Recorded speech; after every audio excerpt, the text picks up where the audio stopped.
तो दोस्तों आज मैं वेजिटेबल पे आपसे चर्चा करूंगा और एग्रीकल्चर की पीएटी में जो आने वाली वेजिटेबल्स हैं उसे हिंदी मीडियम इंग्लिश मीडियम दोनों ही अच्छे से पढ़ सकते हैं।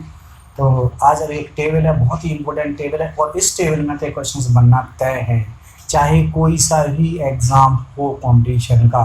इस टेबल को एग्रीकल्चर मास्टरमाइंड इस तरह से अरेंजमेंट करिए कि आप देखिए कि आप देखेंगे तो लगेगा कि हाँ कोई एक टेबल मिली है हमें।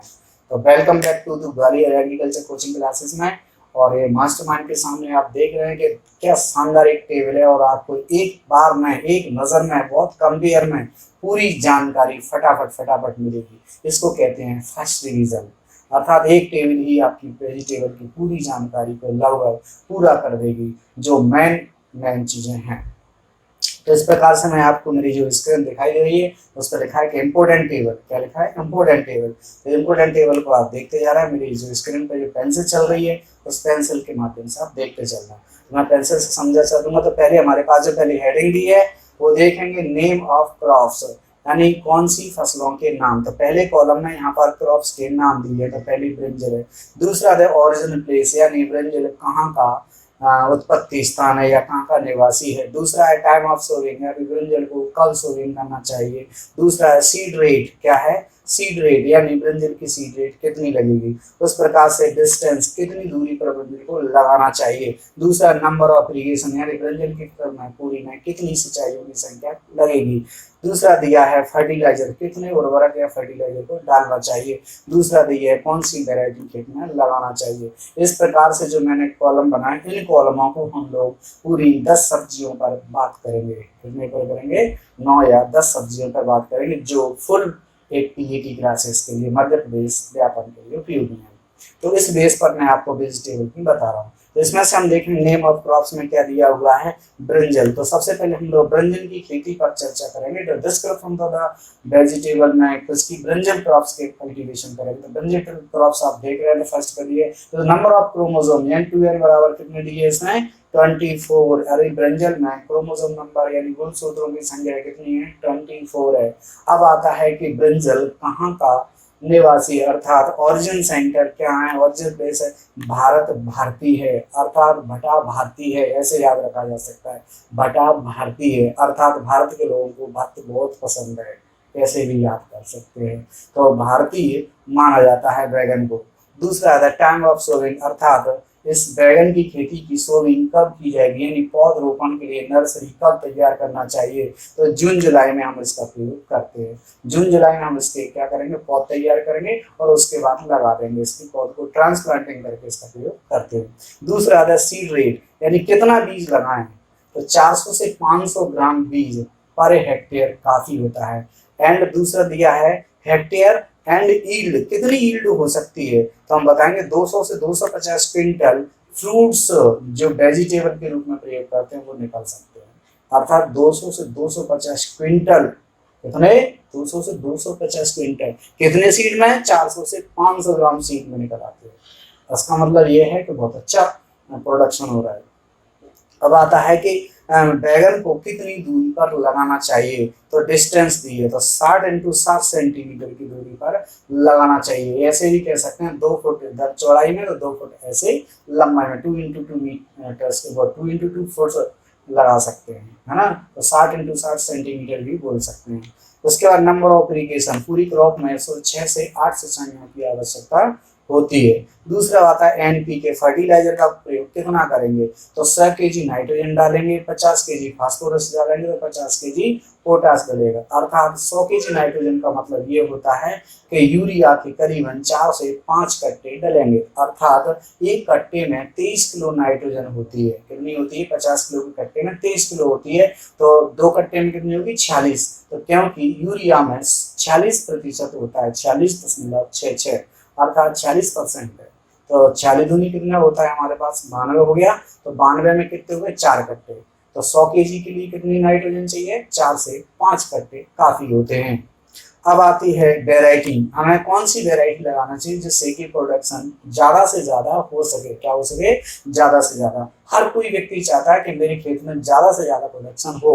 तो ज्यादा से ज्यादा प्रोडक्शन लेना है तो क्या करना चाहिए, अच्छी वैरायटी को लगाना चाहिए जिससे कि उसका उत्पादन ज़्यादा हो सके। तो सबसे अच्छी वैरायटी हमारे सामने दी है लॉन्ग वैरायटी, अर्थात इसके जो फल होंगे वो किस तरह के होंगे, वो देखो जो चित्र में दिखाई दे रहा है आपको, बढ़िया लॉन्ग वाले जो इस तरह के होंगे हमारे सामने, लॉन्ग बैगन होंगे इस तरह के ना, कैसे होंगे, लॉन्ग बैगन होंगे। दूसरे इस तरह की वैरायटी कौन कौन सी है हमारे सामने, Pusa purple, long Pusa, cluster, Pusa Anupam, ये वैरायटी हैं कैसी हैं, लंबे बैगन वाली हैं। उसके बाद राउंड बैगन वाली, राउंड बैगन किस तरह का होगा वो देखें, राउंड बैगन इस तरह का होगा,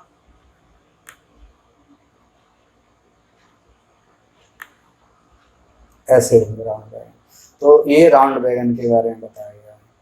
तो राउंड बैगन ऐसे होते हैं, ठीक है।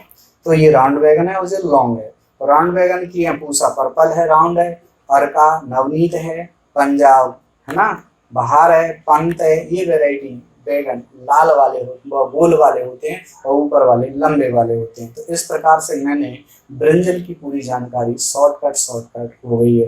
किंतु इसी प्रकार से हम लोग अब किसका करेंगे, टमाटर का। तो अब टमाटर में हम लोग बात करेंगे, टमाटर क्रोमोसोम्स नंबर गुणसूत्रों की संख्या कितनी होती है, 24 होती है और यह है अमेरिका का है। तो लाल लाल अमेरिकी होते हैं कि नहीं होते, तो टमाटर कहाँ का होगा, अमेरिका का, याद रखने के लिए। अमेरिकी कैसे होते हैं, लाल लाल, टमाटर कैसा है, लाल लाल। तो इस प्रकार से हम बोल सकते हैं कि अमेरिका के पेरू मैक्सिको इसका माना जाता है। इसकी बुवाई भी जून जुलाई में कर सकते हैं और नवंबर दिसंबर में भी इसकी बुवाई कर सकते हैं। इसके लिए जो सीड है वो कितना सीड लगेगा, टमाटर के लिए 300 से 400 ग्राम सीड लगेगा और 150 से 300 क्विंटल टमाटर निकलते हैं इसमें से फल। अब आता है इसे डिस्टेंस पर, यदि अर्ली वैरायटी में लगाना है तो 60 इंटू 45 सेंटीमीटर की दूरी पर लगाएंगे और या फिर 75 इंटू 45 सेंटीमीटर पर, से दो में से किसी एक पर लगा सकते हैं। और अंकुर लता वैरायटी होती है तो 90 इंटू 30 सेंटीमीटर पर लगाते हैं। ये अंगूर लता जो वैरायटी होती है इसमें अंगूर की तरह इसमें गुच्छे में टमाटर आते हैं और देखने में भी बहुत सुंदर लगती है। अंगूर लता इसकी वैरायटी है, उसकी है टमाटर की। उस प्रकार से हम बात करेंगे कि नंबर ऑफ इरिगेशन 6 से 8 इरिगेशन इसमें लगती हैं। दूसरा वो फर्टिलाइजर इसमें 100, 80 और 80 या फिर अनुपात 150, 80 और 60 के रूप में भी दे सकते हैं। अब आती है टमाटर की वैरायटी, अंगूर लता एक अंगूर की तरह बेल की तरह है। दूसरा पंजाब छुआरा, बहुत अच्छी वैरायटी है। इसका पंजाब छुआरा इसलिए कहते हैं क्योंकि इसके अंदर पानी कम होता है, छिलका मोटा होता है, तो ट्रांसपोर्टेशन के लिए बहुत अच्छी वैरायटी है। कौन सी, पंजाब छुआरा। अब आता है पूसा रूबी, ये भी बहुत अच्छी वैरायटी है और रूबी होती है, बहुत लाल कलर देती है। दूसरा आता है अर्का विकास, ये भी बहुत अच्छी है। अर्का सौरभ, ये भी बहुत अच्छी वैरायटी है जो बहुत अच्छा उत्पादन देती है। उस प्रकार से हम बात करते हैं अब चिली अर्थात मिर्च का, तीसरी फसल आ गई। तो मिर्ची में गुणसूत्रों की संख्या 2n बराबर कौन सी है, 24 है। और ये साउथ अमेरिका, ये भी अमेरिका से है, कहाँ से है, अमेरिका से है। इसकी भी जून जुलाई में करते हैं। दूसरा 500 से 600 500 ग्राम से 1 किलो बीज करीबन लगता है, लगभग 1200 ग्राम तक भी चला जाता है। तो ये 1200 ग्राम 500 ग्राम बीज काफ़ी होता है इसके लिए। दूसरा आता है इसे कितनी दूरी पर लगाएंगे, तो 50 इंटू 50 सेंटीमीटर की दूरी इसके लिए प्लेट होती है। पानी की सिंचाई 6 से 8 काफ़ी होती हैं और ये है लगभग टमाटर जैसी ही फसल है। दूसरा इसमें फॉर वेजिटेबल के लिए वैरायटी यानी सब्जी वाली वैरायटी कौन सी, जिनकी सब्जी बनती है वो कौन सी है, कॉलीफॉर्म बंडर आती हैं, रूबी किंग है, येलो वंडर है, किंग साउथ है। ये जो वैरायटी है वो किसके लिए, फॉर वेजिटेबल के लिए, नॉट स्पाइस, मसाले के लिए। अब आता है हमारे सामने, तो उसके बाद आते हैं हमारे पास फॉर पिकल्स और मसाला, अर्थात मिर्च का अचार डालने के लिए या फिर मसाले में मिर्च का प्रयोग करने के लिए कौन सी वैरायटी अच्छी मानी जाती है। तो भाग्य, ये वैरायटी बहुत अच्छी है, भाग्य लक्ष्मी बोलते हैं इसको। और जवाहर 218, चंचल इसलिए कहते हैं क्योंकि यह है 12 महीना फ्लावरिंग करती रहती है और 12 महीना ही इसकी फ्रूटिंग होती रहती है। कैसी होती है, फ्रूटिंग और फ्लावरिंग 12 महीना हो सकती है, इसलिए इसका नाम चंचल रखा गया क्योंकि कभी भी फ्लावरिंग हो सकती है। इसके बाद हमारे सामने आता है पूसा ज्वाला, कौन सी, पूसा ज्वाला। ज्वाला क्यों रहा, क्योंकि ये बहुत ही तीखी मिर्ची होती है, स्पाइसी होती है। और दूसरा है NP 46A, और दूसरा C1, ये वैरायटी भी अच्छी वैरायटी है और ये C1 हाइब्रिड वैरायटियों में से एक है। अब आता है हमारे सामने अगला आलू, पोटैटो की बात करेंगे। किसकी करेंगे? पोटैटो। पोटैटो में हमारे सामने क्रोमोसोम नंबर 2n बराबर कितने दिए गए हैं? 48 दिए गए हैं। अब आता है ये आलू कहाँ का है? South America. कहाँ का है? South America. और यह सितंबर अक्टूबर में इसकी अक्सर फसल को हम लोग बोते हैं। जुलाई का जब बरसात खत्म हो जाती है तो फिर सितंबर अक्टूबर में हम लोग इसको सोविंग करेंगे और दीपावली पर यानी नवंबर में 15 नवंबर दिसंबर तक हमारे पास इसके क्या आ जाते हैं? कंद आ जाते हैं, अर्थात ट्यूबर्स आ जाते हैं, जिससे हम लोग दीपावली पर नई आलू की सब्जी बनाते हैं। तो दीपावली को ध्यान में रख के सब्जी को याद रख सकते हैं। दूसरा आता है, इनको जो गहराई है 3 से 5 सेंटीमीटर पर गाड़ सकते हैं और जो साइज़ है, जो आलू की लगाने वाले आलू है उसकी साइज़ 3 से 5 सेंटीमीटर बहुत होती है, काफ़ी इतनी उसको लगाना चाहिए। और इसका जो सीड रेट है 6 से 8 क्विंटल काफ़ी होता है। कितना होता है? 6 से 8 क्विंटल सीड काफ़ी होता है। और इससे 100 से 150 क्विंटल हमारे को निकल आएंगे क्या? पोटैटो निकल आएंगे। लेकिन इसका जो हाइब्रिड सीड होता है, हाइब्रिड सीड 150 ग्राम काफ़ी होता है, यानी 100 से 100 ग्राम। कौन सा वाला सीड काफ़ी है? एच वाला। अर्थात हाइब्रिड सीड की बात आए कि आलू का हाइब्रिड सीड, या फिर हम कह सकते हैं कि TPS ट्रू पोटैटो सीड कितना प्रयोग करना चाहिए? तो 100 से 150 ग्राम सबसे कम बीज है। कौन सा वाला? TPS का मतलब है ट्रू पोटैटो सीड, अर्थात सत्य बीज, यानी इसके बीज बहुत छोटा होता है आलू का, और इसको हम लोग नर्सरी लगाएंगे, नर्सरी के बाद इसकी पौध लगाएंगे। किंतु हम अपने जो व्यवहारिक में अभी यूज़ कर रहे हैं वो छोटे छोटे दाने, अर्थात आलू के छोटा आलू को खेत में जब जर्मिनेट होता है तब लगाते हैं, किंतु बीज भी इसका बनता है। अब आता है आलू को कितनी दूरी पर लगाएंगे? तो 50 से 60 सेंटीमीटर दूरी पर, 60 इंटू 10 सेंटीमीटर की दूरी पर दो तरह से लगा सकते हैं इसको। 5 से 8 सिंचाई इसमें प्रयोग करते हैं। इसमें 15 से वही उर्वरक दिया 150-80। उसके बाद हमारे पास आती हैं वैरायटी। गोला अच्छी वैरायटी है, सोटा, अपडेट है ना, up to date, resident, Kufri, Badshah, Kufri, सिंदूरी, ये चंद्रमुखी, ये वैरायटी है। चंद्रमुखी एक ऐसा वैरायटी है जिसके जो नया आलू जब आता है तो उसमें छोटे छोटे इस तरह के छोटे छोटे वो होते हैं, आँख टाइप के, और आँख में थोड़ा सा पिंक कलर होता है, तो समझ में चंद्रमुखी है। तो इस प्रकार से बहुत अच्छी वैरायटी दिखी गई है इसके अंदर, तो वैरायटी को याद कर लेते हैं। उसके बाद हमारे पास आता है मूली। क्या आती है? मूली। मूली यानी रेडिस। रेडिस में हम लोग क्रोमोसोम गुणसूत्रों की संख्या कितनी है? 2n बराबर 18 है। उसके बाद ये है चाइना से। कहाँ से? चाइना से। कहाँ से है? चाइना से है मूली, है ना। दूसरी इसकी बुआई सितंबर अक्टूबर में करते हैं, और इसका जो है 10 से 12 फोर यूरोपियन मिर्ची के लिए ये काफ़ी होता है, और 8 से 10 ग्राम इसके लिए देसी के लिए काफ़ी होता है। उसके बाद आता है हमारे पास 30 इंटू 10 सेंटीमीटर की दूरी पर मूली को लगाते हैं। उसके बाद 5 से 6 सिंचाई काफ़ी है। फर्टिलाइजर वही 60-50-50 काफ़ी है। उसके बाद मूलियों की वैरायटी, यूरोपियन वैरायटी कौन कौन सी हैं? स्कोरलेट है ना, दूसरी है ग्लोब है, वाइट है, आइसकल है, बेस्ट ऑफ ऑल है ना। एशियन वैरायटी है, ये यूरोपियन वैरायटी हो गई, ये एशियन वैरायटी हो गई। तो इस प्रकार से इन वैरायटियों को आप याद कर सकते हैं। क्या कर सकते हैं? इस प्रकार से इन वैरायटियों को याद कर सकते हैं। उसके बाद आती है कॉलीफ्लावर यानी फूल गोभी। कॉलीफ्लावर को क्या बोलेंगे? फूल गोभी। फूल गोभी में हम देखेंगे कि गुणसूत्रों की संख्या कितनी दी है? 2n बराबर 18 दी है, और इसका जो उत्पत्ति स्थान है, ओरिजिन सेंटर है, वो साइप्रस और इटाली है। दूसरा, इसको जो लगाने का समय है वो खरीफ का मौसम है, यदि लेट है तो सितंबर अक्टूबर में भी इसको लगा सकते हैं। इसका जो सीड रेट है वो 600 से 650 ग्राम सीड काफ़ी होता है इसका, और इसकी लेट है तो 400 ग्राम बहुत होता है। यदि हम देखते हैं कि इसको कितनी दूरी पर लगाना चाहिए, 45 इंटू 45 दूरी इसके लिए बहुत अच्छी मानी गई है। एंड लेट है तो 60 इंटू 60 की दूरी पर लगा देते हैं, कुछ दूरी बढ़ा देते हैं। वही सिंचाई वही 6 से 8 से 9 करीबन इसमें सिंचाई होंगी, और 120-80-40 अनुपात में इसमें नाइट्रोजन देंगे। और इसके बाद इसकी वैरायटी हैं। मूली की अर्ली वैरायटी कौन सी है? वो कॉलीफ्लावर की अर्ली वैरायटी कौन सी है? सॉरी, है ना, कॉलीफ्लावर की अर्ली वैरायटी कौन सी है? पूसा केतकी है, पूस का दीपाली है। उसके बाद मीडियम कौन सी हमारे पास? मीडियम समय के लिए पटना है, और पचमढ़ी है, फिर लेट वैरायटी है, सिल्वर किंग है। इस प्रकार से उन वैरायटियों को याद कर सकते हैं तुम लोग, ठीक है।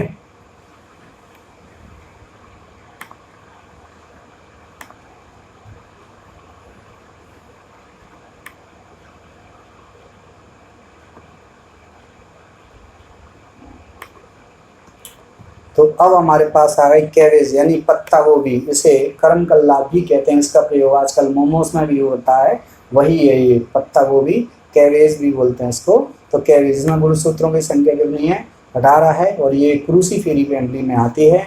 और ये इसका भी साइपरेटालिस है, और कुफरी वही खरीफ में लगाई जाती है। और ये सब कुछ सेम टू सेम लगभग कॉलीफ्लावर जैसी ही है कैबेज। उसी प्रकार से कैरोट आती है, नॉलकोल भी उसी प्रकार से, ये भी गोभी ही है। उसके बाद हम देखते हैं कि कैरोट्स, कौन सी? कैरोट, गाजर। गाजर में गुणसूत्रों के 2n बराबर 18 है।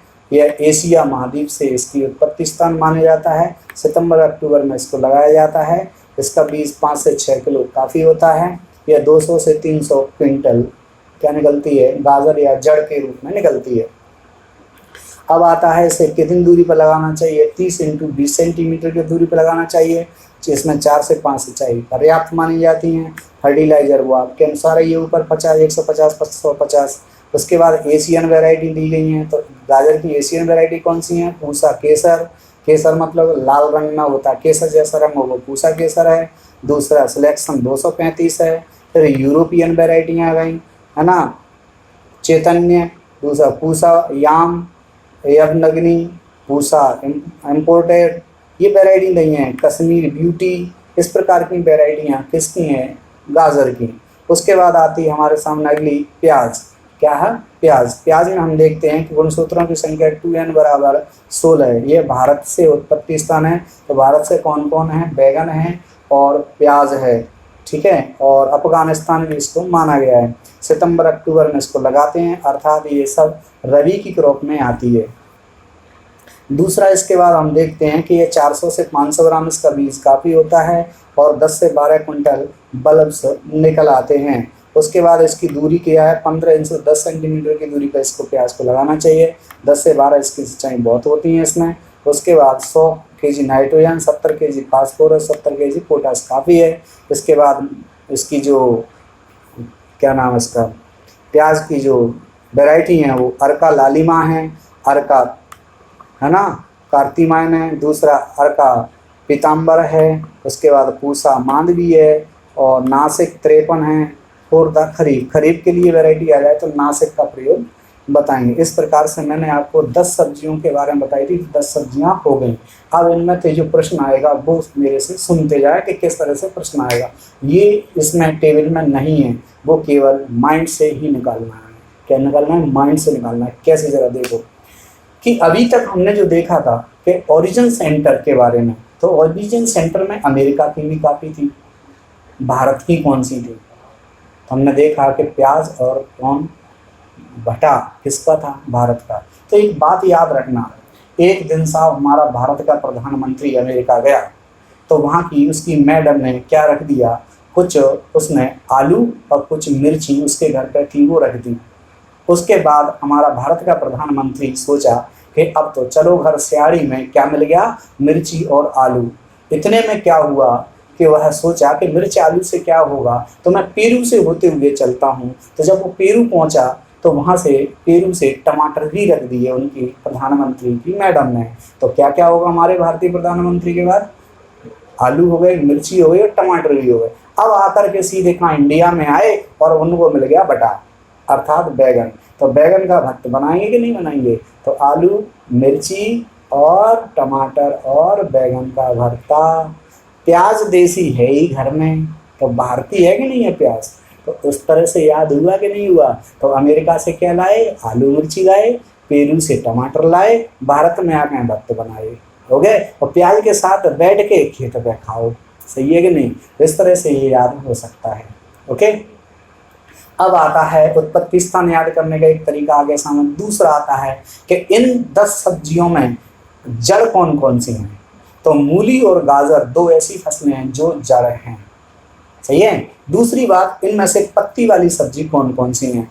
तो कैबेज यानी पत्ता गोभी और प्याज, ये दोनों का, प्याज और पत्ता गोभी के क्या खाई जाती हैं, पत्तियां खाई जाती हैं। प्याज की मासल यानी शल्क पत्र खाए जाते हैं। तो फिर फूल गोभी का क्या खाया जाता है, तो फूल गोभी का पुष्पक्रम खाया जाता है। क्या खाया जाता है, पुष्पक्रम खाया जाता है। तो फिर तना किसका खाया जाता है, तो आलू और गांठ गोभी, ये क्या है, दो तने वाली सब्जी हैं। इस प्रकार से हमने इनका क्या कर लिया, एक साइकोलॉजिकल पूरा निचोड़ निकल लिया कि एक साइंटिस्ट क्या पेपर बना सकता है। तो क्या क्या है, तो माइंड क्या लगाया एग्रीकल्चर मास्टरमाइंड ने कि कौन जड़ है, कौन तना है, कौन फल है, कौन पत्ती है, कौन पुष्प है। तो फिर से रिपीट करेंगे, पुष्प किसका खाया जाएगा, फूल गोभी का। पुष्पक्रम किसका खाया जाएगा, फूल गोभी का। पुष्प नहीं, पुष्पक्रम। अब क्या कहा जाएगा, पत्ती किस किस की खाई जा सकती है, प्याज की और पत्ता गोभी की। फिर फल किसके खाए जाएंगे, टमाटर, मिर्ची और बैगन, ये क्या है, फल हैं। अब आता है जड़ किसकी खाई जाएगी, गाजर और मूली, ये दोनों की क्या खाई जाएगी, जड़ खाई जाएगी। इस प्रकार से क्या हुआ हमारे सामने, सभी फसलों का एक साइकोलॉजिकल क्या हुआ, अध्ययन हुआ। अब हमारे सामने आती है इनमें से गाजर, और गाजर कैसी फसल है, द्विवर्षीय फसल है। यदि बीज प्रोडक्शन करना है तो हम गाजर को द्विवर्षीय में रखेंगे, किसमें रखेंगे, द्विवर्षीय। और सभी फसलें कैसी, अल्लाह हुआ एक वर्षीय है, मूली को भी द्विवर्षीय में आ जाती है। ठीक है, इस प्रकार से प्याज कौन सी है, द्विवर्षीय। प्याज तो मेनली द्विवर्षीय है ही, प्याज गाजर द्विवर्षीय में आएंगी। कब, जब सीड प्रोडक्शन के लिए लेना है तो। ठीक है, और बताएं। इस प्रकार से मैंने आपको वेजिटेबल पर सभी प्रश्न हल करने के जो मेन इंपॉर्टेंट थे वो आपको बता दिए हैं। और आप किसी भी एग्जाम में जाएं तो बस इस वाले वीडियो को देखते जाएं, आपका तुरंत के तुरंत प्रश्न हल कराएगा ये एग्जाम में जाके। क्या है कि इसके बॉटनी के नेम हो गए, फैमिलियां भी याद रखना है। फैमिली कौन कौन सी हैं, कि सोलेनेसी, जिनके गोल फल होते हैं, सोलन फल होते हैं, वो क्या कहलाएंगे, सोलेनेसी। तो सोलेनेसी यानी भटाकुल। भटाकुल का मतलब हुआ बैगन, टमाटर, आलू, मिर्ची, ये चार सब्जियां किसमें हो गई, चार सब्जियां एक फैमिली में, कौन में, सोलेनेसी, भटाकुल में। उसके बाद हमारे पास क्रूसीफेरी। क्रूसीफेरी में कौन कौन से हो गए, क्या, तीनों गोभियां, फूल गोभी, पत्ता गोभी, गांठ गोभी और मूली, चार सब्जियां किसमें हो गई, क्रूसीफेरी में। तो दो फैमिली और 8 सब्जियां हो गई। अब हमारे पास क्या बची, गाजर। गाजर किस में आ गई, बेली फेरी में आ गई। और उसके बाद प्याज कौन से आए, लिलिएस में। उस प्रकार से 2 फैमिली ये हो गई। तो कुल मिलाकर के 10 सब्जियां हमारी हो गई।